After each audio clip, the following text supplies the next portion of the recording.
Uh, Good morning everyone, dear parents and students. जैसे मैंने कहा था कि हम लाइव क्लासेस शुरू करेंगे क्लास 6 के बच्चों के लिए, तो उसी के अंतर्गत हम उनके जो मैथ्स की बुक है उसका पहला टॉपिक लेंगे। टॉपिक का नाम है नोइंग अवर नंबर्स। तो जितने भी बच्चे हमारे क्लास 5th में थे और जब हमारा नया सेशन शुरू होगा तो वो डेफिनेटली प्रमोट होके क्लास 6 में जाएंगे। तो ये जो टॉपिक मैं करवाने वाला हूँ नोइंग अवर नंबर्स, ये क्लास 5th के जो बच्चे जो पास आउट होंगे 6 में जाएंगे उनके लिए। तो आप सब तैयार रहें, तो टॉपिक की शुरुआत करते हैं। नोइंग अवर नंबर्स मतलब संख्याओं की जानकारी। तो नोइंग अवर नंबर्स में जाने से पहले हमें ये समझना पड़ेगा कि नंबर्स से पहले भी कोई चीज़ होती है कि नहीं होती है। तो बेटा मैं आपको ये समझाना चाहूँगा कि नंबर से पहले भी एक चीज़ होती है जिसका नाम होता है इंटीजर्स। इंटीजर्स को हम हिंदी में कहते हैं पूर्णांक। अब पूर्णांक जो आपके होते हैं वो आपका कलेक्शन होता है। कलेक्शन मतलब एक समूह होता है या एक गुच्छा होता है नंबर्स का, जिसमें आपके नेगेटिव नंबर्स भी होते हैं, पॉजिटिव नंबर्स भी होते हैं। तो अभी आपको एक पेपर्स के उससे समझाया जाएगा जिसमें नोट्स बने हुए हैं, तो आप ध्यान से उसमें समझिएगा। तो चलिए वीडियो शुरू करते हैं। देखिए बेटा, आपको सबसे ऊपर दिख रहा होगा नोइंग अवर नंबर्स, संख्याओं की जानकारी। तो संख्याओं पे हम बाद में जाएंगे, सबसे पहले हम समझेंगे नंबर लाइन। अब नंबर लाइन होती क्या है? तो नंबर लाइन से यहाँ पे मतलब है a line which represents all integers on itself is known as number line. It goes from minus infinite to plus infinite. मतलब कहने का अर्थ ये है कि संख्या रेखा एक ऐसी रेखा है जिसमें हम सभी पूर्णांकों को प्रदर्शित करते हैं, और यह संख्या रेखा आपकी माइनस इन्फिनाइट से प्लस इन्फिनाइट तक जाती है। अब आपने ऊपर इस डेफिनेशन में एक चीज़ दिखी होगी कि हमने बात की है इंटीजर्स की। तो आखिर इंटीजर्स होते क्या हैं? तो अगली जो डेफिनेशन आपके लिए है वो है इंटीजर्स की, मतलब पूर्णांक। तो इंटीजर्स की डेफिनेशन में आपको बता रहे हैं the collection of positive and negative integers और numbers are known as integers. कि जो हमारा धनात्मक संख्याओं और ऋणात्मक संख्याओं का समूह है उसे हम कहते हैं इंटीजर्स। जैसे आप नीचे एक एग्जाम्पल देख रहे हैं जिसमें आपको एक नंबर लाइन दिख रही है। आप उसके सेंटर में देखिए, आपको दिख रहा है जीरो। अब जीरो के लेफ्ट में आप चलेंगे तो आपको जो नंबर्स दिख रहे हैं वे सभी माइनस में हैं। तो वे -1 से शुरू होकर माइनस इन्फिनाइट तक जाएंगे, और ये सभी कहलाएंगे हमारे नेगेटिव इंटीजर्स, या आप इसे हिंदी में कह सकते हैं ऋणात्मक पूर्णांक। और अगर आप शून्य के, जीरो के राइट साइड में देखेंगे तो आपको यहाँ पे पॉजिटिव इंटीजर्स मिलते हैं जो आपके जाते हैं +1 से प्लस इन्फिनाइट तक। ठीक है, तो मतलब कहने का अर्थ ये है कि जीरो के राइट साइड में आपके पॉजिटिव इंटीजर्स हैं और जीरो के लेफ्ट साइड में आपको मिलेंगे नेगेटिव इंटीजर्स। अब आपके मन में एक सवाल उठ रहा होगा कि आखिर जीरो क्या है, वो पॉजिटिव में आएगा या वो नेगेटिव इंटीजर्स में आएगा? तो आपका जो जीरो होता है बेटा वो होता है आपका न्यूट्रल, ना ही वो पॉजिटिव इंटीजर्स में आता है और ना ही नेगेटिव इंटीजर्स में। तो आपको ये एक बात याद रखनी है कि जीरो के लेफ्ट में नेगेटिव इंटीजर्स, जीरो के राइट में पॉजिटिव इंटीजर्स, और जो आपका जीरो है वो आपका एक न्यूट्रल इंटीजर रहेगा, ना ही वो पॉजिटिव इंटीजर है और ना ही नेगेटिव इंटीजर। तो बात करते हैं अब आपके नंबर्स की, पॉजिटिव इंटीजर्स की। अभी फ़िलहाल आपको पॉजिटिव इंटीजर्स या नंबर्स का ही काम है। अभी नेगेटिव इंटीजर्स की बात हम हायर क्लासेस में करेंगे। तो अभी हमें केवल डील करना है पॉजिटिव इंटीजर्स में, जिन्हें आप नंबर्स भी कहते हैं। तो ये कोई मैथमेटिकल डेफिनेशन मैं आपको नहीं बता रहा हूँ, यहाँ पे आपको डेली लाइफ की डेफिनेशन बता रहा हूँ कि नंबर्स होते क्या हैं। Anything we can count are known as numbers. कि जो भी हम गिन सकते हैं वे संख्याएं कहलाती हैं। ठीक है, अब टाइप्स ऑफ नंबर्स मतलब नंबर्स कितने प्रकार के होते हैं? तो बेटा नंबर्स मुख्यतः 2 प्रकार के होते हैं। Basically number are of 2 types. जैसा आप देख ही रहे हैं, नेचुरल नंबर और और दूसरा है हमारा होल नंबर। तो नेचुरल नंबर देखिए क्या होते हैं। नेचुरल नंबर वो होते हैं जो संख्या रेखा पर 1 से शुरू होते हैं और प्लस इनफाइनाइट तक जाते हैं। और होल नंबर यानी कि आपकी पूर्ण संख्याएं क्या होती हैं, जो आपकी संख्या रेखा पर 0 से शुरू होती है और प्लस इनफाइनाइट तक जाती है, मतलब अनंत तक जाती है। तो नेचुरल नंबर जो आपकी प्राकृतिक संख्याएं हैं और होल नंबर जो आपकी पूर्ण संख्याएं हैं, उनमें एक ही चीज़ का फर्क है कि जो नेचुरल नंबर प्राकृतिक संख्याएं हैं वो 1 से शुरू होकर इन्फाइनाइट तक जाती हैं, और जो होल नंबर है वो 0 से स्टार्ट होकर इन्फाइनाइट तक जाती है। अब बात कर लेते हैं अदर टाइप्स ऑफ नंबर की। ठीक है, मुख्य रूप से आपको 2 प्रकार की संख्या होती है, नेचुरल नंबर और होल नंबर, पर अन्य प्रकार की संख्याएं भी आपको इसमें हम बता रहे हैं। तो पहला आता है आपको इसमें ऑड नंबर। ऑड नंबर वो होते हैं बेटा जो 2 के टेबल में नहीं आते या 2 के फैक्टर्स नहीं होते। ठीक है, अब देखिए जैसे हमारा काउंटिंग चलती है तो उसमें आप 0 से अगर छोड़ दिया जाए तो हम शुरू करते हैं नेचुरल नंबर से 1 से लेके फाइनाइट तक। ठीक है, इनफाइनाइट तक सॉरी। तो 1 प्लस 1 के बाद 2, फिर 3, 4, 5, 6, 7, 8 ऐसे चलता है। तो ये सीक्वेंस किसका बनता है आपका, जैसे 1 है तो 1 आपका सीक्वेंस बनेगा पहले ऑड, फिर 2 इवन, फिर ऑड, फिर इवन, मतलब 1, 3, 5, 7, 9 ये सारी संख्याएं क्या होंगी, ऑड होंगी। और इवन नंबर क्या होंगे, 2, 4, 6, 8, 10। जैसे आप ऊपर संख्या रखा में देखें कि 1 ऑड आया, फिर 2 इवन, फिर 3 ऑड आया, फिर 4 इवन, 5 ऑड, 6 इवन। तो इस तरीके से सीरीज बढ़ती रहती है। तो ऑड नंबर क्या होते हैं, वे नंबर जो केवल 2 से डिवाइड नहीं होते। इवन नंबर वही नंबर जो 2 से डिवाइड होते हैं या 2 के फैक्टर होते हैं या 2 के टेबल में आते हैं, जैसे 2, 4, 6, 8, 10 एंड सो ऑन। अगला चलते हैं हम प्राइम नंबर पे। प्राइम नंबर मतलब होता है आपका प्राइम नंबर वो होते हैं बेटा जो केवल अपने ही टेबल में आते हैं, वे किसी दूसरी संख्या के टेबल में नहीं आते हैं। जैसे 2, 4, जैसे सॉरी माफ़ कीजिएगा 2, 3, 5, 7, 11, 13, 17, 19, 23, 29, 31। ठीक है, ये सब प्राइम नंबर हैं जो केवल अपने ही टेबल में आते हैं, किसी और संख्या की टेबल में ये नहीं आते। अगला है आपका composite number. Composite number prime number का अपोजिट होते हैं। ठीक है, इन्हें भाज्य संख्याएं भी कहते हैं, जो अपने टेबल में आने के साथ साथ और संख्याओं के टेबल में भी आते हैं। टेबल मतलब होता है आपका पहाड़ी, जैसे 4, 6, 8, 9, 10 ऐसी संख्याएं हैं जो अपने टेबल में आने के साथ साथ अन्य टेबलों में भी आते हैं। अगला है आपका रेशनल नंबर। रेशनल नंबर क्या होता है, तो रेशनल नंबर की आप डेफिनेशन लिख लीजिएगा कि a number that can be expressed in the form of p upon q where p and q are integers and q is not equal to 0 are known as rational number। ठीक है, तो मतलब परिमेय संख्या वह होती हैं जो p बटा q के रूप में निरूपित की जाती हैं, जहाँ पे आपके p और q इंटीजर्स यानी कि पूर्णांक होते हैं, q हमेशा 0 के बराबर नहीं होगा।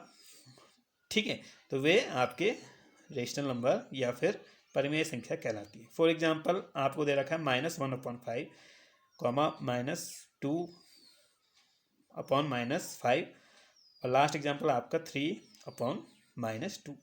तो इन सब में आप देखिए कि पी। अब देखिए बेटा रेशनल नंबर आपको क्या बताया था कि rational number equal to p/q, जहाँ पे आपके p और q इंटीजर्स होने चाहिए। इंटीजर्स मतलब पूर्णांक। ठीक है, तो मतलब ये है कि ये संख्याएं क्या हो सकती हैं, पॉजिटिव भी हो सकती हैं और नेगेटिव भी हो सकती हैं।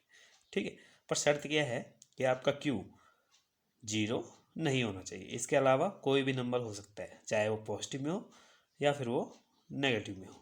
ठीक है, अच्छा अब देखिए बेटा अगर आप ध्यान से देखेंगे तो आपको ये पता चलेगा कि जो आपका ये रेशनल नंबर है p/q वो आप किसकी तरह दिखता है, फ्रैक्शन नंबर की तरह। जैसे आप फ्रैक्शन में आप देखते हैं तो ऊपर क्या होता है न्यूमरेटर और नीचे क्या होता है आपका डिनोमिनेटर।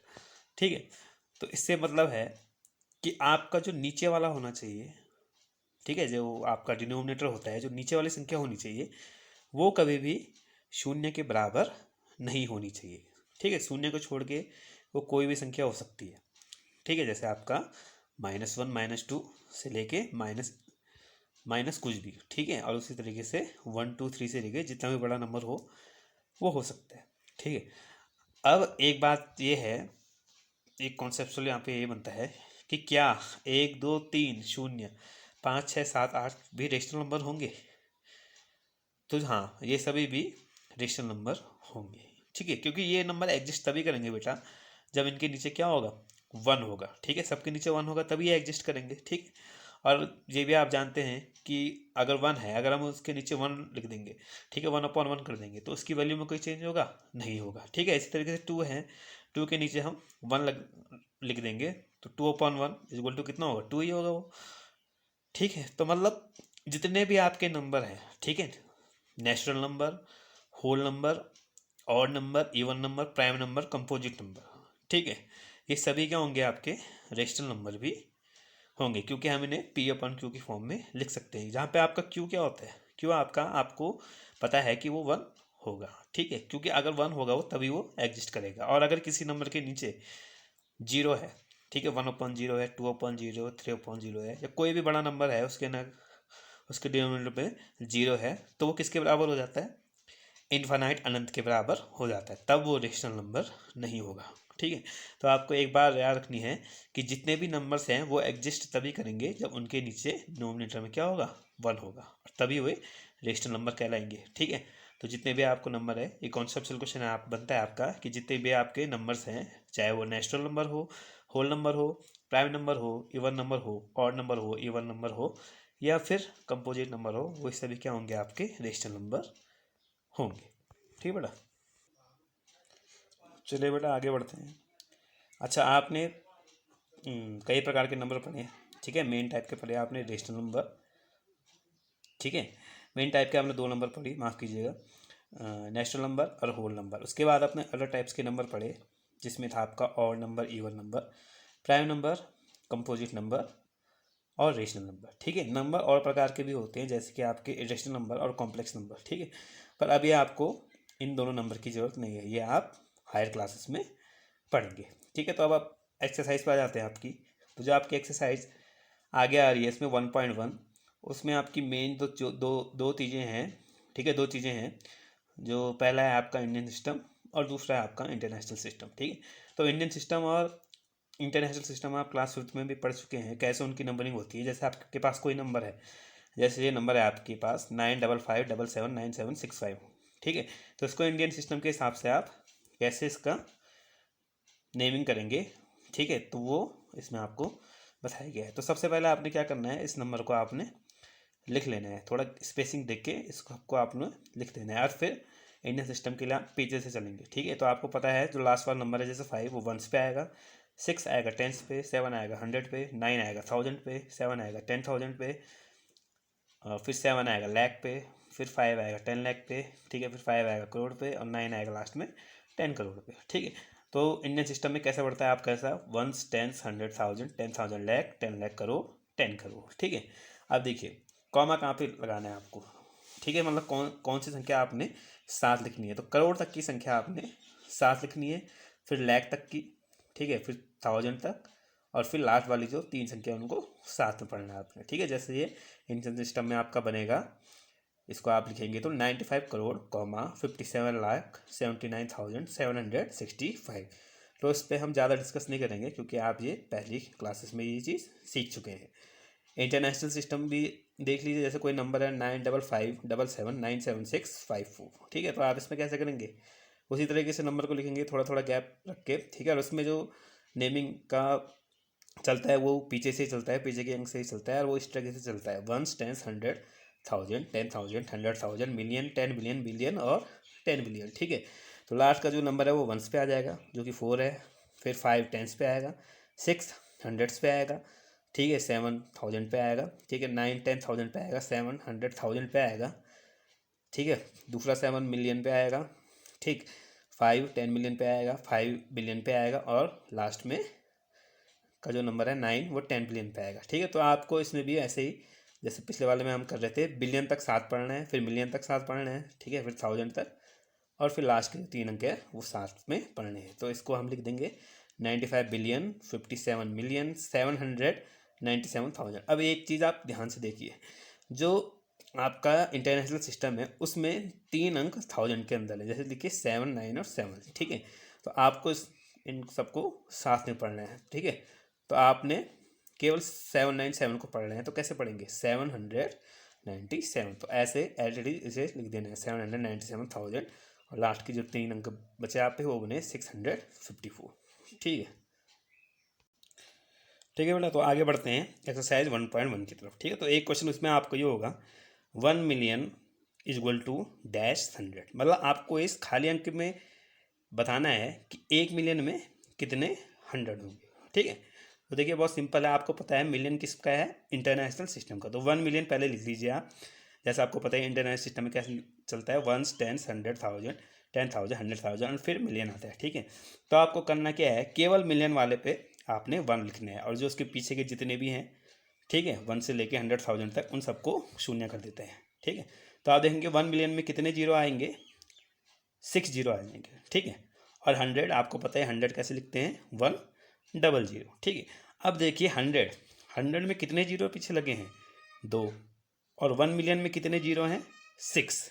तो आपके पीछे के 2 जीरो छोड़ते हुए, ठीक है, पीछे के 2 जीरो आपने मिलियन के छोड़ देना है, तो आगे कितना बना वो 10,000, ठीक है। तो 1 मिलियन में कितना हो जाएगा, 10,000 100 हो जाएगा, मतलब आपने जीरो दोनों के क्या करने हैं, आपस में कैंसिल करने हैं, ठीक है। जैसे एक बार और समझ लीजिए, जैसे 100 में 2 जीरो हैं और 1 मिलियन में कितने जीरो हैं आपके, 6 जीरो हैं, ठीक है बेटा। तो 2 जीरो से 2 जीरो कैंसिल, ठीक है, पीछे के 100 के 2 जीरो से 1 मिलियन के पीछे के 2 जीरो कैंसिल, तो आपको कितना मिल गया ये आगे 10,000, तो ये हो जाएगा आपका 10,000 100। एक और क्वेश्चन देखते हैं इसमें, 10 billion is equal to dash 1000, मतलब 10 बिलियन बराबर कितने 1000 होंगे, ठीक है। तो उसके लिए भी आप ऐसे करेंगे, 10 बिलियन तक लिख लेंगे। आपको पता है इंटरनेशनल सिस्टम में, तो आपको पता है कैसे बढ़ता है, 1, 10, 100,000, 10,000, 100,000, मिलियन, 10 मिलियन, बिलियन और फिर 10 बिलियन, ठीक है। तो 10 बिलियन में आप देखिए आपको कितने जीरो देखने को मिल रहे हैं इसके पीछे, 1 के पीछे, ठीक है। 10 बिलियन वाला जो लास्ट वाला है आपको उसको 1 रखना है, और बाकी पीछे जितनी भी आपके वो बने हैं, नंबरिंग बनी है, वो सब जीरो रखने। 10 बिलियन में आपको 1 के पीछे 9 जीरो मिल रहे हैं, ठीक है बेटा।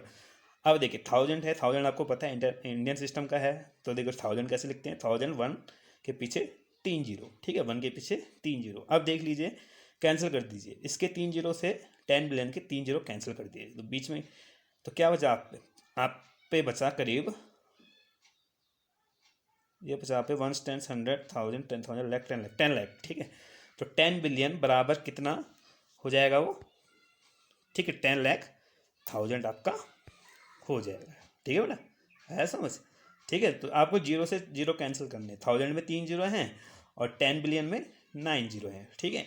तो 1000 के 3 जीरो से जब आप 10 बिलियन के 3 जीरो कैंसिल करेंगे, तो आप पे कितना बन जाएगा, वो 10 लाख बच जाएगा। तो 10 लाख जो बचेगा वो उस ब्लैंक्स में आ जाएगा, ठीक है।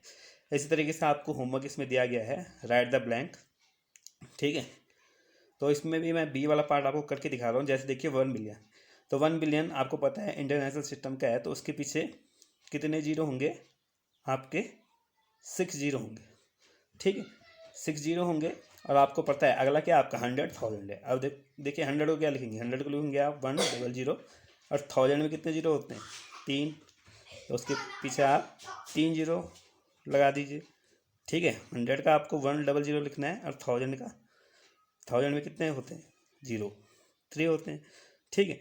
तो देख लीजिए, अब कैंसिल कर दीजिए, ठीक है। 100,000 के जीरो में से 1 मिलियन के जीरो कैंसिल कर दीजिए, तो लास्ट में आपके क्या बच जाएगा, 10, ठीक है। तो उसका आंसर हो जाएगा 1 मिलियन इज इक्वल टू 100, माफ़ कीजिएगा 1 मिलियन इज इक्वल टू 10, ठीक है, 10, 100,000 हो जाएगा। इसी तरीके से आपको आगे इसमें क्वेश्चन करने हैं, ठीक है। दूसरा वाला क्वेश्चन आप पे है, right according to Indian system, ये आप कर ही लेंगे, ये आपने 5th में कर रखा है, ठीक है। जैसे हमने पीछे क्वेश्चन लिए हैं उसी तरीके से आपको ये करना पड़ेगा, ठीक। और दूसरा है आपका right according to international system, ठीक है। तो उसमें भी आपको इंटरनेशनल सिस्टम की तरह नंबरिंग गन के नेम लिखने होंगे, ठीक। तो बेटा ये थी आपकी आज की क्लास, ठीक है। तो आपको अगर इसमें समझने में आपको कुछ भी दिक्कत हो, कोई भी आपकी क्वेरीज हो, तो आप इस वीडियो को पहले तो ध्यान से देखें, ठीक है, स्किप मत करिएगा बिल्कुल भी, ठीक है। अगर आपकी कोई प्रॉब्लम है, क्वेरीज है, तो आप ज़रूर इसमें क्वेश्चन कर सकते हैं, ठीक है बेटा। और ये सारे होमवर्क जो आपको दे रखा है वो आपको करना है, ठीक है, क्योंकि उसी के अनुसार आपको पता चलेगा, हमें पता चलेगा कि आप कितना समझ रहे हैं, ठीक है। और उसके बाद जो अगली वीडियो है वो एक दिन के अंतराल में आएगी, और वो तभी आएगी जब इस वीडियो में आपको पॉजिटिव रिस्पॉन्स आएंगे, ठीक है। अगर आपको लगता है कहीं पे कुछ कमी रह रही है पेरेंट्स या स्टूडेंट्स, ठीक है, तो उस कमी को दूर करने के लिए कोशिश की जाएगी। तो आपके सुझाव भी इस वीडियो में काफ़ी मायने रखते हैं, ठीक है। तो एक बार ये होमवर्क ध्यान से देख लीजिए, ठीक है। तो आपको ये होमवर्क अच्छे से करके लाना है। धन्यवाद, ऑल द बेस्ट।